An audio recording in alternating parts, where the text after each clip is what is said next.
ওয়ালাসাফা ইউতিকা রব্বুকা ফাতারদা। আমার আল্লাহ পাক বলেন অচিরেই আল্লাহ পাক আপনাকে খুশি করবে, আপনার প্রতিপালক আপনাকে এত বেশি দিবে, ফাতারদা, আপনি খুশি হয়ে যাবেন। হাবিব আমার, আপনাকে কি দিলে খুশি হবেন? এই আয়াতের ব্যাখ্যায় জগৎ বিখ্যাত তাফসীর কারক আল্লামা ইমাম জালালউদ্দিন মহল্লি রহমতুল্লাহ আলাইহি ওনার লিখিত কিতাব তাফসীরে জালালান শরীফের মধ্যে উল্লেখ করেছেন, আল্লাহ পাক যখন প্রস্তাব দিলেন, নবীজি আমি আপনাকে খুশি করতে চাই, কি দিলে খুশি হবেন, কতটুকু দিলে খুশি হবেন? কয়লেন নবিয়্যু সাল্লাল্লাহু আলাইহি সাল্লাম ওয়াইজান লা আরদা ওয়া ওয়াহিদুম মিন নারে ওয়াইজান লা আরদা ওয়া ওয়াহিদুম মিন উম্মতি ফিন নারে ইলাহুনা। আমার নবীজি বলেন, আয় আল্লাহ, আমি ততক্ষণ পর্যন্ত খুশি হব না যতক্ষণ দেখব আমার একটা আদনা উম্মত জাহান্নামের দিকে ফিরানো আছে, জাহান্নামের দূরের কথা জাহান্নামের দিকে ফিরানো আছে, এমন একটা উম্মতও যদি থাকে আমি ততক্ষণ খুশি হব না। আপনি আমাকে কিভাবে খুশি করবেন? আমার আল্লাহ বলে, কি পাইলে খুশি হবেন? আমার নবীজি বললেন, যাদের কালবে আমি নবীজির মহব্বত, আমার আওলাদে পাকের মহব্বত জাররা পরিমাণ, তিল পরিমাণ, কিতাবে আসছে সুল পরিমাণ মহব্বত থাকে, আল্লাহ আমি চাই এদেরকে জান্নাতে দিতে পারলে আমি খুশি হতাম। আমার আল্লাহ পাক ঘোষণা দিয়ে দিলেন, আয় হাবিব, আপনি যেভাবে চান হাসরের ময়দান সেভাবে সাজানো হবে। আমি আপনাকে খুশি করতে চাই, যদি আপনার উম্মত সবাইকে জান্নাতে দিলে আপনি খুশি হন, আমি তাদের গুনার দিকে তাকাবো না, শুধু আপনি বলবেন কে আপনার উম্মত, এদেরকে আমি সবাইকে জান্নাতে দিয়ে হলেও কিয়ামতের ময়দানে আপনি নবীকে খুশি করব। আমরা কোন নবীর উম্মত? সুবহানাল্লাহ বলেন। ওয়ালাসাফা ইউতিকা রব্বুকা ফাতারদা। আমাদের মিশন হলো আল্লাহকে রাজি করা, আল্লাহ পাকের মিশন হলো তার হাবিবকে রাজি করা। সুবহানাল্লাহ পড়বেন না? আরো জোরে। আল্লাহ পাক বলেন, ওয়ারাফা'না লাকা যিকরাক। নবীজি আমি আপনার জিকির ইজ্জতকে অনেক উপরে, অনেক বেশি মর্যাদাবান করেছি। কোথায়? এই আয়াতের ব্যাখ্যা আপনি পড়েন। আল্লামা জালালউদ্দিন মহল্লি রহমতুল্লাহ বলেন, বিয়ান তাসকুরা মা যিকরি ফিল আজানে ওয়াল ইকামাতে ওয়াল খুতবাতে ওয়া তাশাহুদে ওয়া গায়রিহা। মারহাবা বলেন। নবীজি গো, এই পৃথিবীর মানুষ আমাকে স্মরণ করবে আজানে, একামতে, খুতবাতে, তাশাহুদে ওয়া গায়রিহা, এবং বিভিন্ন কর্মে আমাকে স্মরণ করবে। আমি আল্লাহ বলে দিলাম, বিয়ান তাসকুরা মা যিকরি, পৃথিবীর মানুষ যেন আমার জিকিরের সাথে আপনি নবীকেও স্মরণ করে, জিকির করে। কোন জায়গায়? ফিল আজানে ওয়াল ইকামতে। বলেন, আমার নবীর না বললে কি, আমার নবীর নাম মোবারক না বললে কি আজান হবে? বলেন না হবে? একামত হবে? ওয়া তাশাহুদে, আমরা যখন নামাজের মধ্যে তাশাহুদ পড়ি, আত্তাহিয়াতু পড়ি, নামাজ হলো আল্লাহর জন্য, সেখানে নবীজিকে সালাম দিতে হয়। নবীজিকে সালাম না দিলে কি নামাজ হবে? ওয়াল খুতবাতে, যত মসজিদের খতিব মসজিদে খুতবা দিচ্ছে, সমস্ত খুতবায় আল্লাহর তাসবিহ সানাসিবতের পাশাপাশি নবীজির গুণ কীর্তন, নবীজির দুরূদ সালাম আছে না নাই? তাহলে কি খুতবা হবে? হবে না। এমন কি আমরা যে বিয়ে করাই ছেলে মেয়েদেরকে, বিয়ের মধ্যে যেই কটা শর্ত আছে এর মধ্যে অন্যতম শর্ত বিয়ের খুতবা পড়তে হবে। সে বিয়ের খুতবার অন্যতম একটা গুরুত্বপূর্ণ পাঠ হইল নবীজির উপর দুরূদ শরীফ পড়তে হবে।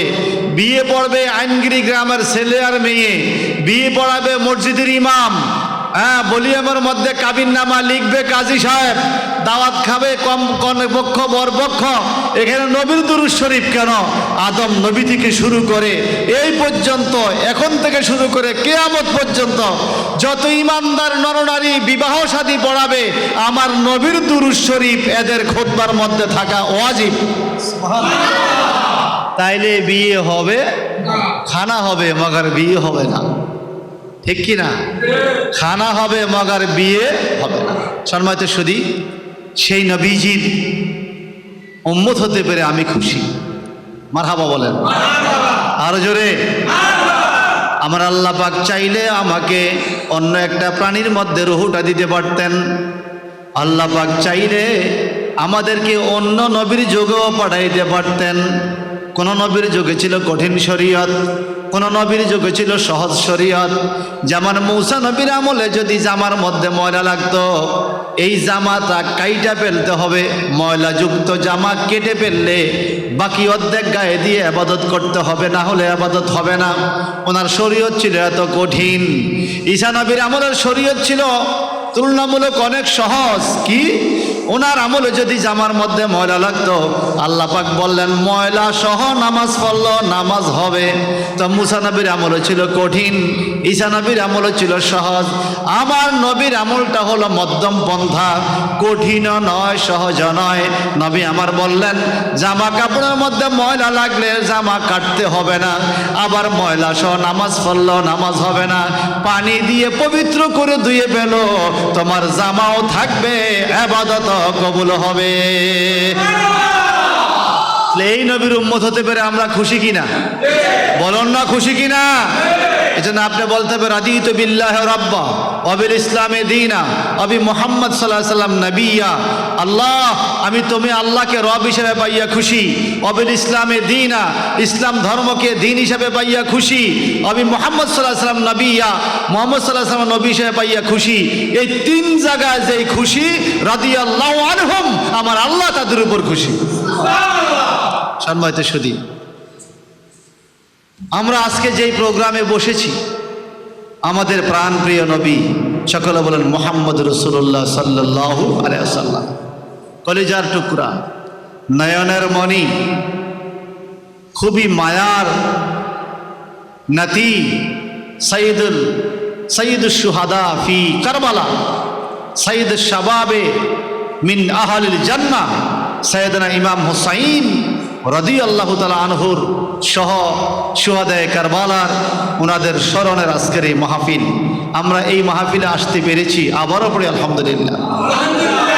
দেখুন, বর্তমান যুগে ইমানদার নামাজি মানুষগুলো প্রধানত তিন ভাগে বিভক্ত। এক ভাগ হলো সুন্নি মুসলিম, আরেক ভাগ হলো শিয়া, আরেক ভাগ হলো আহলে সুন্নাত ওয়াল জামাত।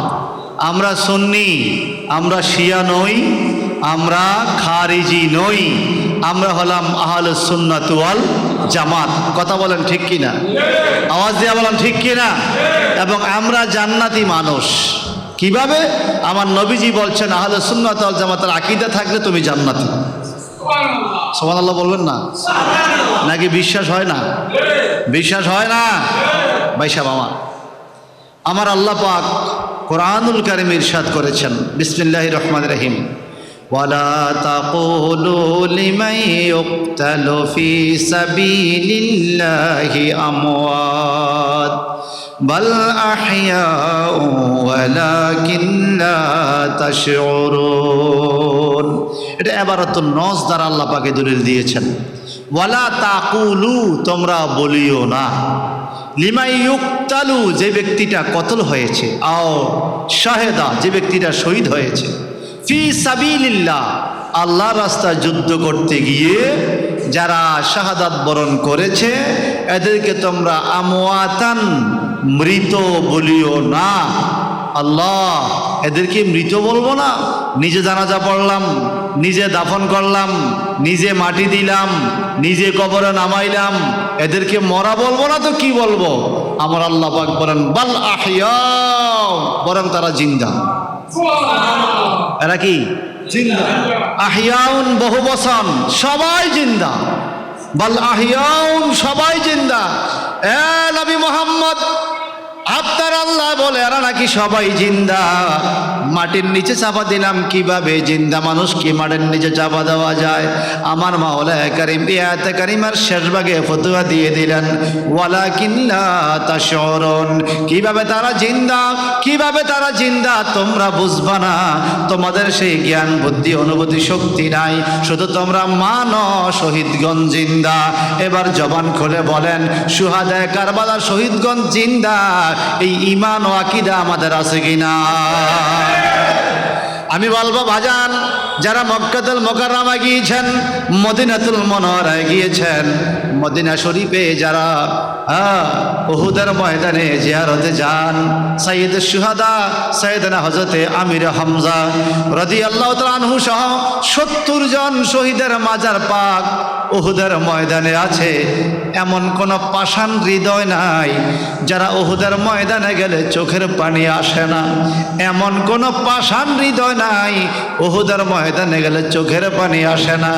যেই ময়দানে আমার নবীজির দান মোবারক ভেঙ্গে দিয়েছে, ওই ময়দানে যদি যান, যদি আপনার কাশফ খোলা থাকে, যদি আপনার ঈমান আকীদা মজবুত থাকে, আল্লাহর কসম দিয়ে বললাম ওই শহীদগণের রওজা পাক থেকে এমন জান্নাতি খুশবু বাইর হয়, আপনি নিজের নাক দিয়ে সেই খুশবু নিতে পারবেন।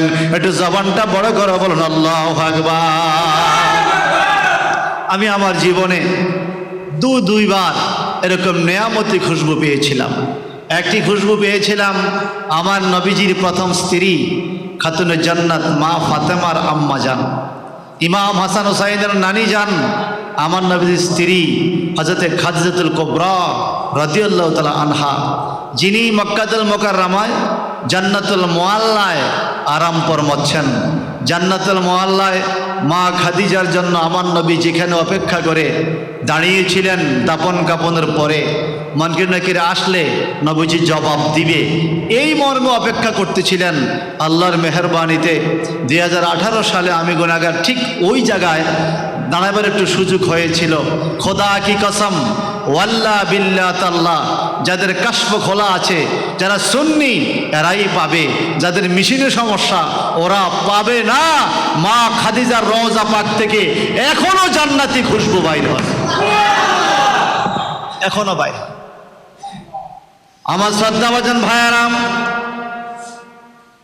আল্লাহর হাবিব মুহাম্মদুর রাসূলুল্লাহ সাল্লাল্লাহু আলাইহি সাল্লাম বললেন, আল হাসানু ওয়াল হুসাইনু সাইয়্যিদুশ শাবাবে মিন আহলিল জান্নাহ।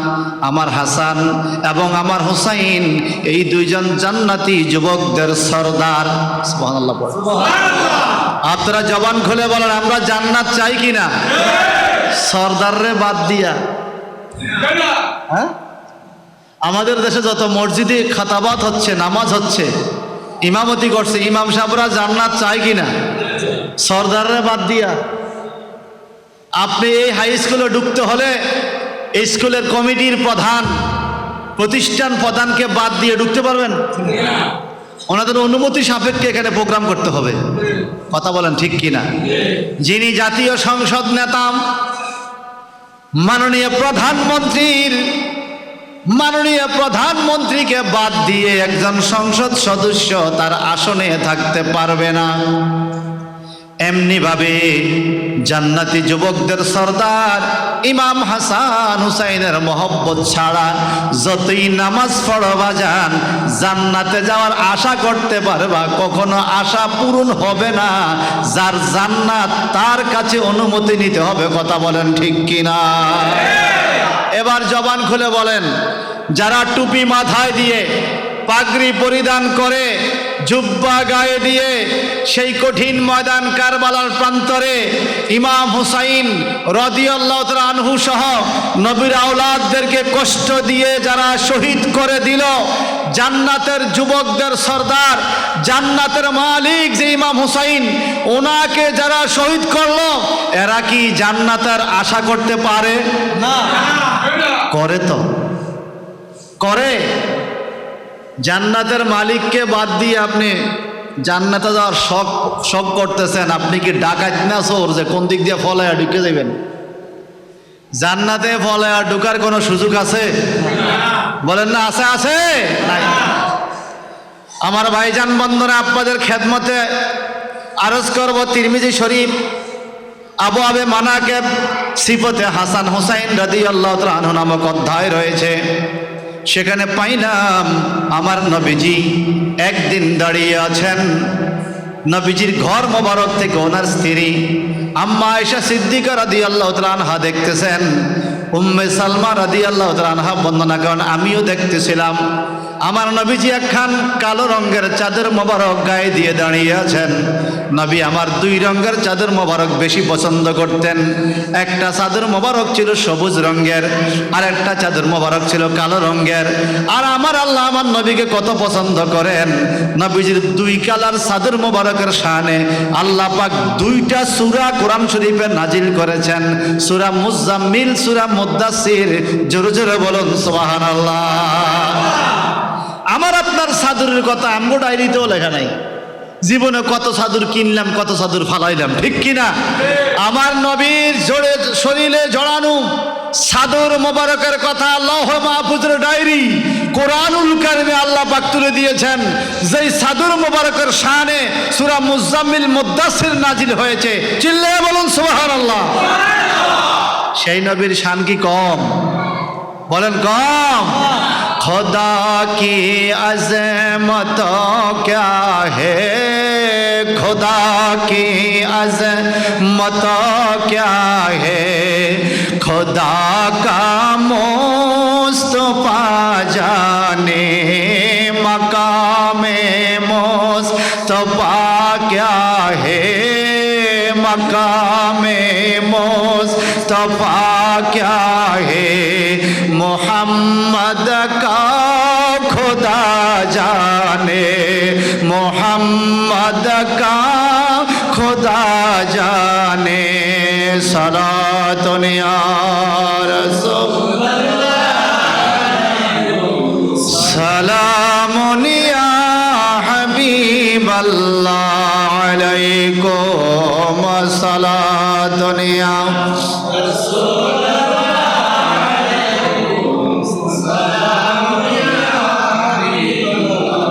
আমার চাদর মোবারক গায়ে দিয়ে দাঁড়িয়ে আছেন। সিয়াসিত্তার বিশুদ্ধ কিতাব সহিহ হাদিস, তিরমিজি শরীফের হাদিস। আমার নামে ডাকলেন আইনা আলী। আইনা মানে কোথায়? আলী কোথায়? মাওলা আলী হাজির হলেন। সুবহানাল্লাহ বলেন। মাওলা আলী এটা বলতে কি আপনাদের মুখে বাজে?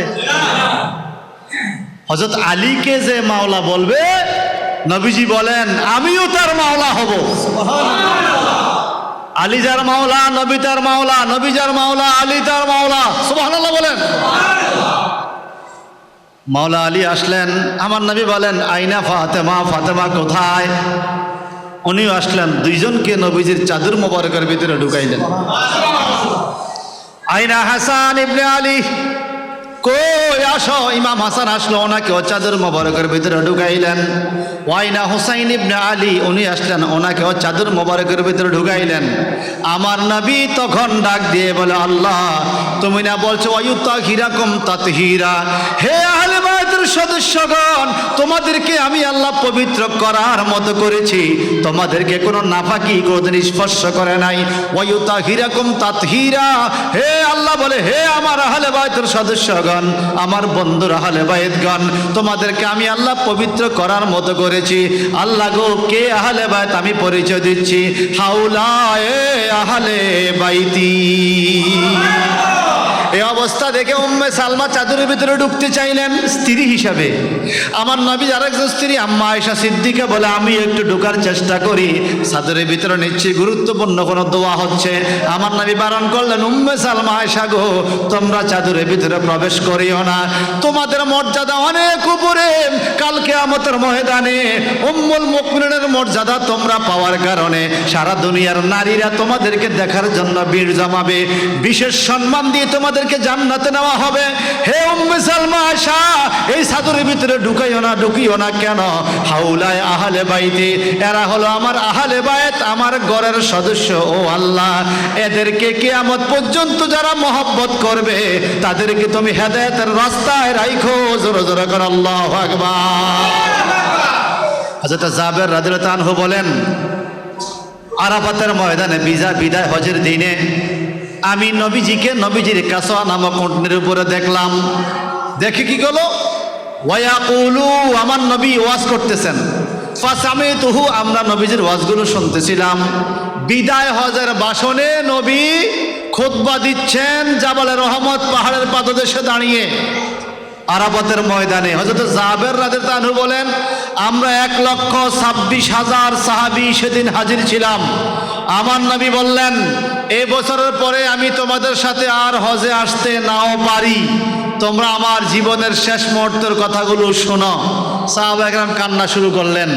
একটি কথা হযরত জাবের বললেন, আমার নবী বললেন, আমি তোমাদের কাছে দুইটা জিনিস রেখে যাচ্ছি, ইন আখাস্তুম বিহি লান তাদিল্লু, যদি এই দুইটা জিনিসকে তোমরা ভালোভাবে আটকে ধরতে পারো, লান তাদিল্লু, কখনো তোমরা গোমরাহ হবে না।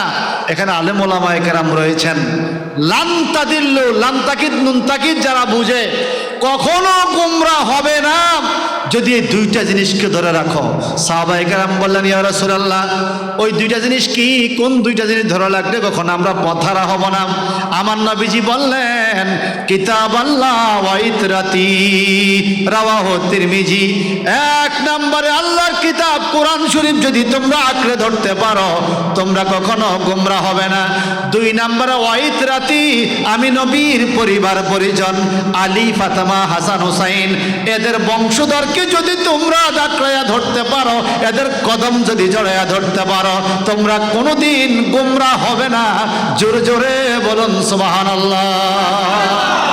আমরা সেই আওলাদে পাকের সাথে আছি না নাই? আপনাদের মনে আছে কিনা জানি না, শাহপুর দরবার শরীফের শেখ শাহজাদা গোলাম, ডক্টর শেখ শাহজাদা গোলাম আব্দুল কাদের কাওকাব আল কাদরি হুজুরের আব্বা হুজুর ডক্টর আহমদ পেরা বাগদাদি রাদিয়াল্লাহু তাআলা, ওনার অনেক লেকচার শোনার সৌভাগ্য আল্লাহ পাক আমাকে দিয়েছে, এবং ওনার ইংরেজি কথাগুলো আমি বেশি ফলো করতাম, যার জন্য মাঝে মাঝে কিছুটা বলতেও পারি।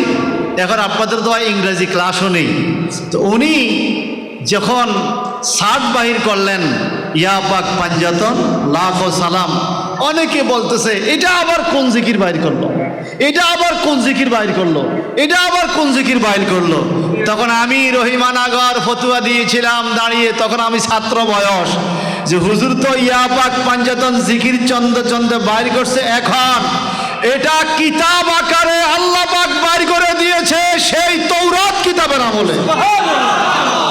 কোন কিতাব? তৌরাত কিতাবের আমলে। কিভাবে? আমি আপনাদেরকে দলিল দিচ্ছি। ইমাম হুসাইন রাদিয়াল্লাহু তাআলা ফখরুল আসেন, মাশাআল্লাহ, আমাদের আইনগিরি মাদ্রাসার সম্মানিত লেকচারার জনাব মাওলানা ফখরুল আলম মিয়াজি সাহেব আমাদের মধ্যে তাশরীফ এনেছেন। আমরা কি একটু মারহাবা বলতে পারি? আমি সংক্ষেপে কথা বলছি ভাই, আমি এখন মুসাফির অবস্থায় আছি, এশার নামাজ আজকে 2 রাকাত পড়ছি। আমার সফর হলো রাঙ্গামাটি, হাজীগঞ্জ থেকে আসছি, এখান থেকে আমি ইনশাল্লাহ রাঙ্গামাটির দিকে রওনা হব। তো মুসাফিরদের দোয়া তো কবুল হয়, কেন? মুসাফির অবস্থা আছি, আপনারা একটু আমার জন্য দোয়া করবেন। সকলে বলুন, আমরা কারবালায় যেই ঘটনা ঘটছে, এটা আমাদের দুঃখের ঘটনা কিনা? বলেন না? আমি অল্প বয়সে দেখেছি, আরো 25, 28, 30 বছর আগেও আমাদের মুরব্বী মা বোনরা বলতেন, বাবা 2টা ব্যাটারি আইনো, রেডিওটা ঠিক করো, মহরমের 10 তারিখে রেডিওতে হাসান হোসেনের জারি দিব, জারি শোনার লাগবে। এটা আপনাদের মনে আছে কিনা?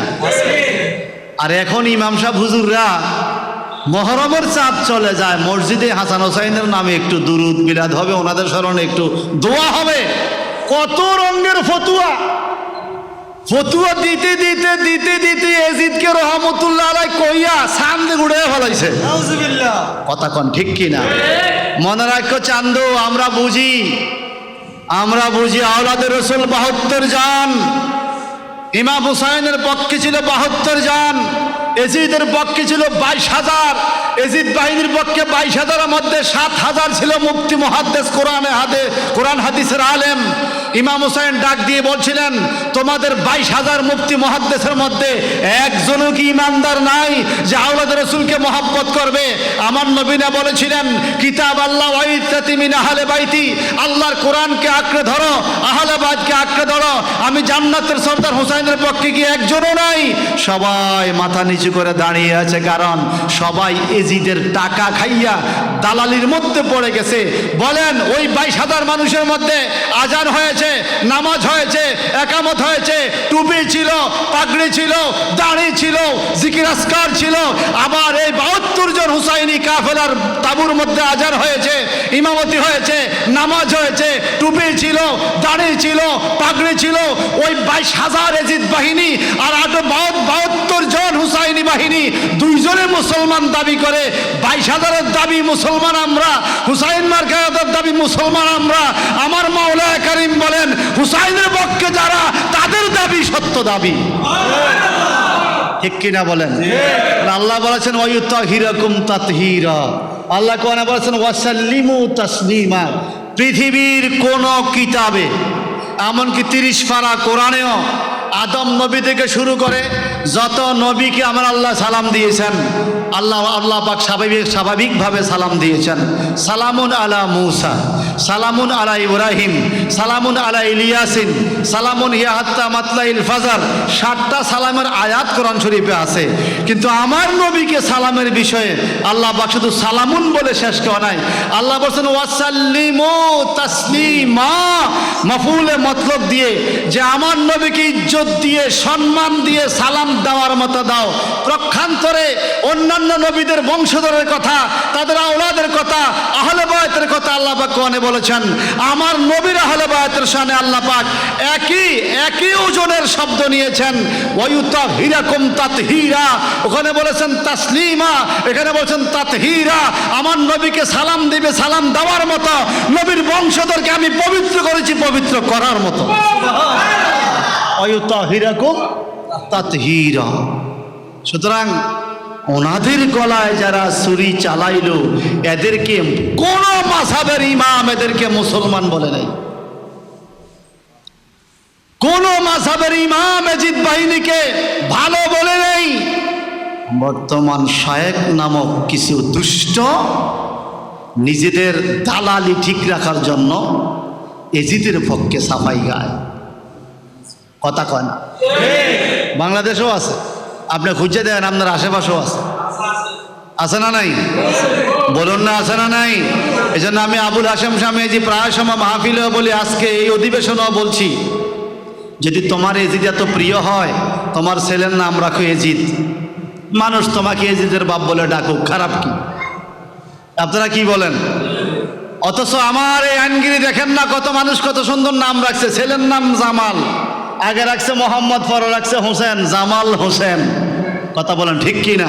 কেউ কেউ বলছে জামাল এজিদ, কামাল এজিদ, কেউ নাম রাখে? কিয়ামত পর্যন্ত এজিদ ঘৃণিত। যে ব্যক্তি এজিদের নামে দালালি করে, সেও তার বংশের কারো নাম এজিদ রাখে না। বুঝা গেল তার ভিতরেও এজিদের প্রতি ঘৃণা আছে, কিন্তু টাকার লোভের কারণে মুনাফিকি করে। কথা বলেন ঠিক কি না? আল্লাহ পাকে মুনাফিকদের হাত থেকে আমাদেরকে হেফাজত করে, আমিন বলেন। আমি শ্রদ্ধাভাজন আলেম ওলামাদের প্রতি, ওনাদের খেদমতে আমি আরজি করব। আমি সময় বেশি নেব না, 9:36 বাজে। আপনারা কি আমার কথা বুঝেন? তাওরাত কিতাবে হাসান হোসেনের নাম লেখা আছে, সুবহানাল্লাহ বলেন। আমার নবীজির কাছে জিবরাইল ফেরেশতা আয়েশা কয়, ইয়া রাসূলুল্লাহ, নবীজি গো, আদম নবী থেকে শুরু করে আজকে ফাতেমার কোলে সন্তান আসা পর্যন্ত কোন মানুষের নাম হাসান ছিল না, কোন মানুষের নাম হুসাইন ছিল না। এটা অত্যন্ত পবিত্র নাম, ভালো নাম। আপনার নাতিদের জন্য আপনি যেই নাম নির্বাচন করেছেন, এরপরে বরকত হিসাবে মানুষ এই নামগুলো রাখবে। মনে রাখবেন, যেটা আমার দামি জিনিস, দামি জামা, আজকে আমি রাঙ্গামাটি সফরে যাব, পরশুদিন একটা নতুন জামা কিনছি, এটা খুলি নাই, গায়ে দিনে রেডি রাখছি, এটা আমি রাঙ্গামাটি গেলে গায়ে দিব। এটা আমার দামি, আকর্ষণীয়, আমার সর্বশেষ, এটা আমি গায়ে দিব। আমার আল্লাহ পাক এই দামি দুইজন মানুষের নাম হাসান এবং হুসাইন, দুইটা নাম গোপন করে রেখেছেন। হাসান হুসাইন দুনিয়াতে আসলে, আসার পরে নাম দুইটা প্রকাশ করে মানুষকে জানিয়ে দিলেন হাসান এবং হুসাইন। হাসান এবং হুসাইন রাদিয়াল্লাহু তাআলা আনহুমা, সুবহানাল্লাহ বলেন। সম্মানিত বন্ধুরা আমার, একটু কারবালার ময়দানে যাওয়ার দরকার, 10টা মিনিট। আপনারা কি বলেন? ওনাদের শানে অসংখ্য হাদিসে পাক আছে। আমার নবীজি বলেন, হুসাইন মিন্নি ওয়া আনা মিন Hussain, I am in Hussain, Hussain from me, আমি হুসাইন থেকে, হুসাইন আমার থেকে, আমি হুসাইনের ভিতর, হুসাইন আমার ভিতর। মাঝে মাঝে আপনারা বলেন না, নাতিরে এ তুই আমার কলজা, বলেন না এটা আমার কলজা, বলেন কি না? আমার নবী বলেন হুসাইনুন সিবতুম মিনাল আসবাত, আমার বডির একটা অংশ আমার হুসাইন। সিবতুন এক বচন, আসবাদ। ওখানে উম্মে সালমা রাদিয়াল্লাহু তাআলা আনহা থেকে একটি হাদিস, এই পৃথিবীতে সবচাইতে বেশি কান্না করছে 5 জন মানুষ। কয়জন? বলেন না।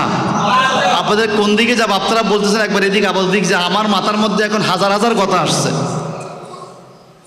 5 জন মানুষ পৃথিবীতে সবচাইতে বেশি কেঁদেছেন। বলেন কয়জন?